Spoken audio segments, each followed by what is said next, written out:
दोस्तों, यदि आप सबसे मुश्किल समय का सामना कर रहे हो और उस वक्त किसी अपने का साथ छूट जाए तो इंसान पूरी तरह टूट जाता है।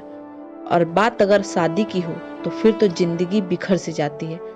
आज आपको एक ऐसी ही रियल स्टोरी बताने जा रहे हैं जिन्होंने अपने मुश्किल समय में हार नहीं मानी, अपने जिंदगी में आ रही चुनौतियों का सामना किया और एक काबिल ऑफिसर बनकर हम सबके लिए एक प्रेरणा बनी। दोस्तों, हम बात कर रहे हैं कोमल गणात्रा के बारे में, जिनकी लाइफ संघर्षों से भरी है, लेकिन उन्होंने हिम्मत नहीं हारी। दोस्तों, कोमल गणात्रा का जन्म 1982 में गुजरात के अमरेली जिले के सावरकुंडला में हुआ है। कोमल की पढ़ाई गुजराती मीडियम में हुई है। कोमल गुजराती लिटरेचर में टॉपर भी रही हैं। इन्होंने ओपन यूनिवर्सिटी से ग्रेजुएशन किया। कोमल 3 भाषाओं में अलग अलग यूनिवर्सिटी से ग्रेजुएट हैं। उन्होंने इंजीनियरिंग भी डिस्टेंस लर्निंग से ही कंप्लीट किया है। कोमल बताते हैं कि उनको कॉलेज जाने का मौका नहीं मिला, इसलिए वो कुछ भी सीखने के लिए तत्पर रहती थी। महज 1000 की सैलरी से कोमल ने छोटे से स्कूल में पढ़ाना शुरू किया था। उस वक्त वो कॉम्पिटिटिव एग्जाम की तैयारी कर रही थी। कोमल ने गुजरात सर्विस कमीशन का मेंस भी क्लियर कर लिया था। उस वक्त उनकी शादी एक एनआरआई से हो गई, लेकिन कोमल के हस्बैंड नहीं चाहते थे कि वह जीपीएससी का इंटरव्यू दे। कोमल ने अपने सपनों को मारकर हालात के साथ समझौता कर लिया।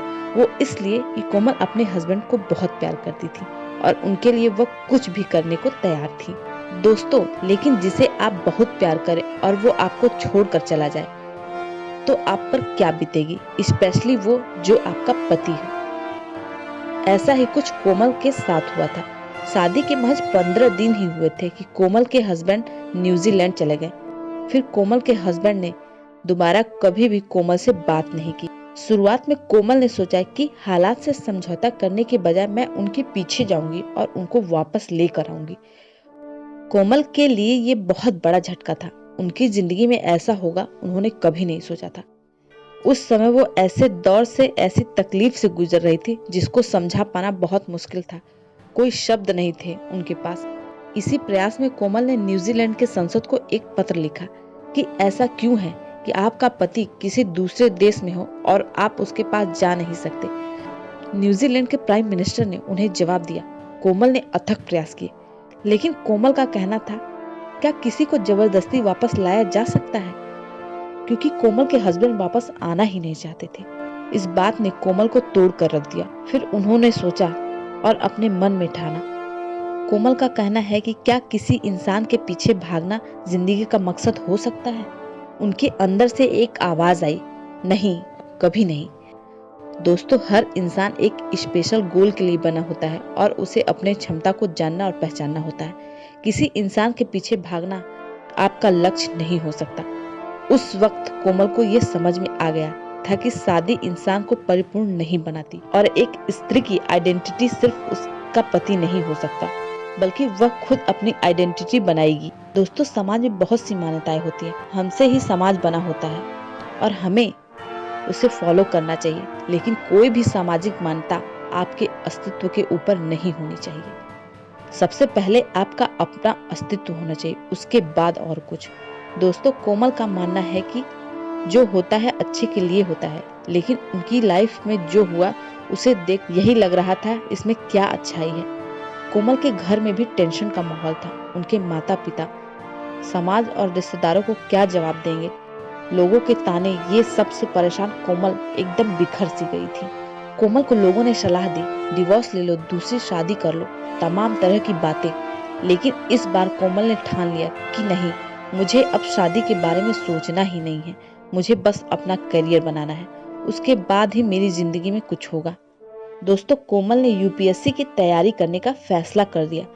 शुरुआत में उन्हें कोई सपोर्ट नहीं था, इकोनॉमिक्स प्रॉब्लम थी, लेकिन कोमल ने मन बना लिया था कि वो हर हाल में तैयारी करेंगी और उनके प्रयासों से उन्हें 2 साल बाद एक गवर्नमेंट टीचर की नौकरी मिल गई, जिसकी सैलरी महज 5000 थी। कोमल अपने गांव से 40 किलोमीटर दूर रहने चली गई, जहां मात्र 15,000 की आबादी थी। उनके पास ना ही इंटरनेट, ना ही स्मार्टफोन और ना ही न्यूज़पेपर, यहाँ तक कि मैगजीन तक नहीं थी। इसके बावजूद उन्होंने हिम्मत नहीं हारी और अपनी तैयारी जारी रखी। हर सैटरडे संडे जब छुट्टी होती तो कोमल 300 किलोमीटर की दूरी तय कर वह अहमदाबाद अपना सब्जेक्ट सीखने जाया करती थी। कोमल जी बताती हैं कि उन्होंने अपनी तैयारी के दौरान एक भी छुट्टी नहीं ली। इवन यूपीएससी का मेंस देना था तब भी उन्होंने एक भी छुट्टी नहीं ली। वो मंडे टू फ्राइडे स्कूल में पढ़ाती और सैटरडे या संडे एग्जाम देने मुंबई जाती। आखिर उन्होंने कठिन परिश्रम करके यूपीएससी का मेंस पास कर ही लिया। कोमल जी बताती हैं कि जब वह यूपीएससी का इंटरव्यू देने दिल्ली आई तब वह पहली बार दिल्ली आई थी। कोमल का मानना है कि लाइफ में जब समस्याएं आती हैं वो आपको लाइफ में आगे बढ़ाने ही आती है, वो आपको कभी पीछे नहीं ढकेलती। कोमल का कहना है कि सफलता पाने के लिए हर इंसान को अपने कंफर्ट जोन से बाहर निकलना होता है, तभी आपको सफलता प्राप्त होगी। दोस्तों, कोमल के लिए यूपीएससी का सफर सिर्फ यूपीएससी का सफर नहीं था, ये उनके आत्मसम्मान को वापस पाने का सफर था। दोस्तों, जब एक औरत अपने आत्मसम्मान को वापस पाने के लिए आगे बढ़ती है तो उसे कोई नहीं रोक सकता। उसी का नतीजा आज ये है कि कोमल गणात्रा एक आईएएस ऑफिसर है और मिनिस्ट्री ऑफ डिफेंस में कार्यरत है। दोस्तों, कोमल जी का कहना है कि इंसान जैसा सोचता है वैसा बनता है। Thoughts become things. दुनिया में ऐसी कोई चीज नहीं जिसे किया नहीं जा सकता। वो सब कुछ पॉसिबल है जो आप सोचते हैं। दोस्तों, कोमल जी की सक्सेस उनकी पॉजिटिव थिंग्स थी। उन्होंने अपनी लाइफ में जैसा सोचा वैसा कर दिखाया। लाख मुश्किल के बाद भी उन्होंने गिव अप नहीं किया। दोस्तों, हमें कोमल जी की कहानी से यही प्रेरणा मिलती है कि हमें मुश्किल वक्त में हार नहीं माननी चाहिए और अपनी लाइफ में कभी भी गिव अप नहीं करना चाहिए।